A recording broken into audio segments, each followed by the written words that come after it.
Hello friends, welcome to my YouTube channel computer techno savvy. Friends, आज मैं आपको बताऊंगा कि Tally.ERP9 में सेल्स इनवॉइस कैसे बनाते हैं। सेल्स इनवॉइस क्या होता है, ज़रा संक्षिप्त में इसे हम समझते हैं कि जब आप कभी शॉपिंग करने जाते हैं, मॉल्स में गए या छोटी दुकानों पर गए, ठीक है, तो वहाँ पर आप ये देखते हैं जैसे आपने परचेजिंग की और आपको जो शॉपकीपर है वो जो भी आपने परचेजिंग की उसकी एक रिसिप्ट निकाल के देता है और वही आपका क्या कहलाता है, इनवॉइस, जिसमें ये होता है कि आपने क्या खरीदा, कितने का खरीदा, ठीक है, वो सारी डिटेल्स उसमें मेंशन होती है, तो वो हमारा होता है इनवॉइस।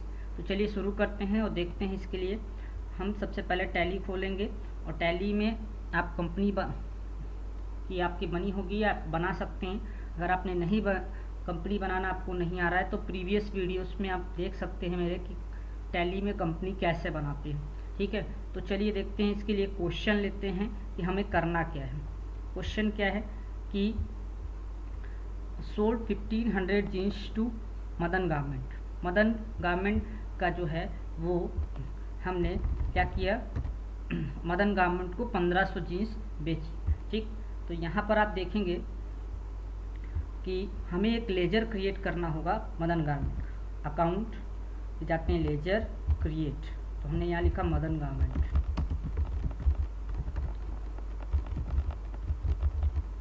अब क्योंकि सेल कौन कर रहा है, आपकी एक कंपनी कर रही है, ठीक है। जो मान लीजिए शॉप है या शॉपिंग मॉल में आपने क्रिएट किया कहीं पे भी, तो ये आपकी कंपनी सेल कर रही है और किसे जो आप खरीद रहा है, ठीक, यानी कस्टमर है, वो हमेशा संडी डेटर में जाता है जी। तो ये आप संडी डेटर ले लेंगे इसे और ठीक मेंटेन, इसको ये कुछ नहीं करेंगे, बस एक्सेप्ट कर लेंगे, ठीक। एक्सेप्ट करने के बाद ये आपका तैयार हो गया। अब आप देखेंगे कि आपको और किस चीज़ की ज़रूरत है यहाँ पे, ठीक। लेजर्स तो हो गए, सेल्स अकाउंट की, सेल अकाउंट का लेजर भी हम क्रिएट करते हैं और फिर इसके बाद स्टॉक आइटम बनाएंगे जीन्स। तो चलिए उसको भी क्रिएट कर लेते हैं हम। लेजर क्रिएट, देखिए अगर फिर से आपको नहीं समझ आया तो ये अकाउंट पे आप जाएंगे, ये अकाउंट में ए प्रेस करिए, लेजर पे एल प्रेस करिए और क्रिएट सी आएगा, सी प्रेस करिए। यहाँ पे आप लिखेंगे सेल्स अकाउंट, एंटर करिए और यहाँ पे सेल्स, ठीक, एंटर। और इन्वेंट्री वैल्यू को आपको यस रखना है। अगर आप इसे नो कर देंगे तो ये ट्रांजेक्शन्स आपका वहाँ पे, ये सेल्स अकाउंट का जो लेजर है वो वहाँ पे शो ही नहीं करेगा और आपका कर्सर आगे बढ़ेगा ही। तो इसे आपको यस करना है। और इसको समझिए ज़रा, क्या लिखा है, इन्वेंट्री वैल्यूज आर इफेक्टेड, यानी इस लेजर के साथ इन्वेंट्री का जो लेन देन है वो आप कर सकते हैं या नहीं कर सकते हैं, ठीक। तो आपको करना है तो यस कर देना और एक्सेप्ट कर लेना, ठीक। अब हम आगे देखते हैं। हमारा लेजर क्रिएट हो गया है। अब हम आइटम पे आते हैं। तो आइटम के लिए हमें जाना होता है इन्वेंट्री इन्फो पे, तो आई प्रेस करेंगे, आइटम पे देखिए, फिर आई प्रेस करेंगे, आई हाईलाइटेड है, और क्रिएट का सी। तो हमारा जो आइटम है वो जीन्स है, ये लिखा हमने जीन्स। मान लीजिए हम प्राइमरी में दे देते हैं, इसे कोई ग्रुप नहीं दे रहे हैं, क्या ग्रुप देना है तो यहीं से हम शॉर्ट प्रेस कर देते हैं, अंडर में ऑल्ट सी करेंगे तो इसका यहाँ पे स्टॉक ग्रुप क्रिएशन आ जाए। तो हमने यहाँ पे दे दिया क्लोथ प्राइमरी, ठीक। और ये शुड क्वांटिटीज, यानी कि जब ग्रुप में आप इसे ऐड करना चाहते हैं कि नहीं आइटम को, तो यस, ठीक। अब यूनिट्स भी नहीं क्रिएट है तो यहाँ पे देखिए कोई ऑप्शन नहीं आ रहा है, तो हमें इसका यूनिट बनाना पड़ेगा। तो ऑल्ट सी करेंगे तो डायरेक्ट यूनिट क्रिएशन पे आ जाए। यहाँ पर देखिए एक चीज़ की टैली में ये होता है कि जो चीज़ आपको बनानी है, अगर कर्सर वहाँ पे है तो डायरेक्ट ऑल्ट सी करेंगे आप और वहीं पे कर्सर आपको पहुँचा देगा। देखिए ये आ गया यूनिट क्रिएशन। तो यहाँ पे हमने बनाया पीस, पहले शॉर्ट फॉर्म देंगे, फिर हमने ये लिखा PIECES और एक्सेप्ट कर। तो अब आप देखेंगे कि यहाँ पर ये पीस शो कर रहा है, ठीक। पहले ये नहीं था। अब देखिए अगर हम नॉट एप्लीकेबल करेंगे तो हमारा कर्सर जो है वो डायरेक्ट वैल्यू पर आएगा, ठीक। तो हम क्वांटिटी वगैरह नहीं दे सकते। तो हमें जब पीस ले लेंगे तो हमारा जो कर्सर है वो यहाँ पर क्वांटिटी में आ जाएगा। तो ओपनिंग बैलेंस का मतलब ये है कि जब शॉपकीपर ने अपना जो सेलिंग स्टार्ट किया, ठीक है, उसके पास कितना ये क्वांटिटी थी, जीन्स कितनी थी।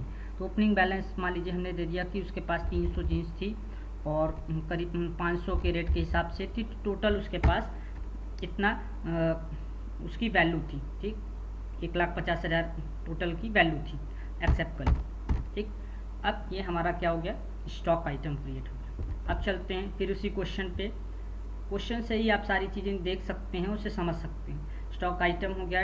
अब हमें ट्रांजैक्शन करना है, ठीक, ट्रांजैक्शन यानी सेल्स इनवॉइस पे जाके ट्रांजैक्शन करना है। तो अब आप यहाँ जाएंगे और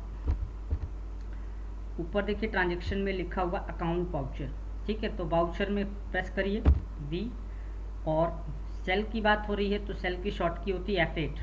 F8 आप जैसे ही प्रेस करेंगे तो यहाँ पर देखिए ये party account name, current balance, sales ledger, name of item ये शो कर रहा है, क्वांटिटी, रेट पर अमाउंट ये शो कर रहा है, ठीक। कभी कभी क्या होता है कि ये डायरेक्टली आपका शो नहीं करता है, ठीक, और वो इनवॉइस का रूप नहीं होता है क्योंकि ये इनवॉइस खुला हुआ है। तो देखिए अगर ऐसा कभी होता है तो वो कैसे होता है, देखिए पहले तो यहाँ देखिए वाउचर लिखा हुआ है इस साइड में, जैसे ही आप क्लिक करेंगे तो देखिए डेबिट क्रेडिट में आ जाएगा, ये डेबिट आ गया, और जो यहाँ पे क्वांटिटी रेट लिखा था वो सब गायब हो गया। तो ये हमारा वाउचर है, ठीक, वाउचर के रूप में है, और वो इनवॉइस के रूप में था। देखिएगा फिर से हम करते हैं तो फिर से वो आ जाएगा इनवॉइस के रूप में, ये, ठीक। अब यहाँ पर देखेंगे आप कि जब इनवॉइस खाली ले रहे हैं तो यहाँ पे क्वांटिटी नहीं दे रहा है, आप क्या करें, आइटम इनवॉइस ले लें। तो आइटम इनवॉइस देंगे तो एक क्वांटिटी भी शो कर देंगे, क्वांटिटी, रेट पर अमाउंट। कभी कभी ये होता है कि ये भी नहीं आता है, वो कैसे, देखिए F11 पे जाएंगे, फीचर्स पे जाएंगे, और जो ऑप्शन होता है यहाँ पर देखिए इनवॉइसिंग का, इसे नो कर दो। तो जब आप इसे नो कर देंगे और एक्सेप्ट करेंगे तो यहाँ पर देखेंगे कि अभी ये शो कर रहा है, जैसे हम दूसरा लेजर ले लेते हैं और दोबारा से आते हैं, ठीक। तो यहाँ देखिए F8 मैंने सेल्स किया, अब यहाँ कोई ऑप्शन नहीं, ना तो वाउचर है, ना इनवॉइस है, ना आइटम इनवॉइस, कोई भी ऑप्शन आपको दिखाई नहीं दे रहा है, ठीक। और यहाँ पे केवल डेबिट और क्रेडिट दिखाई देगा, केवल वाउचर मोड पे दिखाई देगा। चलिए फिर से हम आते हैं वहीं पे F11 के बाद आपको जाना कहाँ है, आपको जाना है इनवॉइसिंग पे, यस, ये आपने यस किया और एक्सेप्ट कर लिया, ठीक। एक्सेप्ट करने के बाद आपको यहाँ देखेंगे कि इनवॉइस दे रहा है, कंट्रोल वी करिए। अब यहाँ पर पार्टी अकाउंट नेम ले लीजिए, मदन गारमेंट था, ठीक है, Madan garment, sales ledger, sales account. अब नेम ऑफ आइटम आप देंगे, देखिए दिया नेम ऑफ आइटम, जीन्स ये दिखा रहा है कितने पीस था, 300 पीस पूरा, एंटर। जो भी आप क्वांटिटी लेना चाहें, मान लीजिए आपने दे दिया कि आपको 150 का बेचना है, एंटर। 150 नहीं, हमारा जो था वो 300 था, 300 क्वांटिटी हमने दे दी, और रेट जो है वो दे दिया, अपने अनुसार इसे एडिट भी कर सकते हैं, तो 500 रुपये हमने रेट दे दिया, ठीक। तो ये टोटल वहाँ पे आ जाएगा, ठीक। अब आप इसे बढ़ा कर बेचना चाहते हैं तो यहाँ टाइम दे भी सकते हैं, ये 5 ये दे दिया तो वो आ जाएगा यहाँ पर, ठीक। उसके बाद आपने ये देखा कि एक बार हम क्वेश्चन और देख लेते हैं कि जीन्स हमारी कितनी थी, 1500 थी, ठीक। अब 1500 थी तो यहाँ पे हमें क्या करना है, चलिए 1500 के लिए फिर से हमें चेंज करना पड़ेगा, तो हम इसे 150 कर लेते हैं, ठीक। नहीं, ओपनिंग बैलेंस फिर से चेंज करना पड़ेगा, तो ये लिया और हमने 150 कर दिया। देखिए ये रेट अपने आप चेंजेस होते जा रहे हैं, ठीक।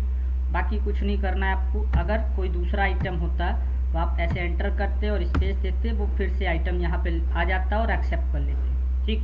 वो मैं आगे आपको मल्टी एंट्री जब करूँगा तब बता दूँगा। नेक्स्ट, एंड ऑफ लिस्ट पे हमने क्लिक कर दिया। फिर बाकी आपको कुछ नहीं करना है। नरेशन अगर आपको देना है तो यहाँ पे आप लिख सकते हैं वही चीज़, सोल्ड, ठीक है, 150 जीन्स टू मदन गारमेंट, ठीक। ये आपने लिख दिया और एक्सेप्ट कर लिया। तो जैसे ही आपने एक्सेप्ट किया तो आप इसका प्रिंट भी देख सकते हैं। यहाँ पे आप जाएंगे डिस्प्ले डे बुक, और यहाँ देखें कि ये आपका वो लेजर खुल गया है, और प्रिंट पे क्लिक करेंगे। जैसे ही आप प्रिंट पे क्लिक कर रहे हैं तो यहाँ पे देखिए ये इनवॉइस का रूप आ गया, ठीक। एंटर कर दिया, तो जैसे ही आपने एंटर किया देखिए एक प्रीव्यू यहाँ पर आ गया, थोड़ा धुंधला दिखाई दे रहा है, जूम कर लीजिए, देखिए ये आपका जो सेलर है उसका नाम हो गया, इनवॉइस की डिटेल, डेट हो गई, और भी सारी चीज़ें हैं ये आप दे सकते हैं। बायर कौन था वो डिटेल दे दिया, ठीक, कौन सा आइटम आपने ख़रीदा था वो दिया,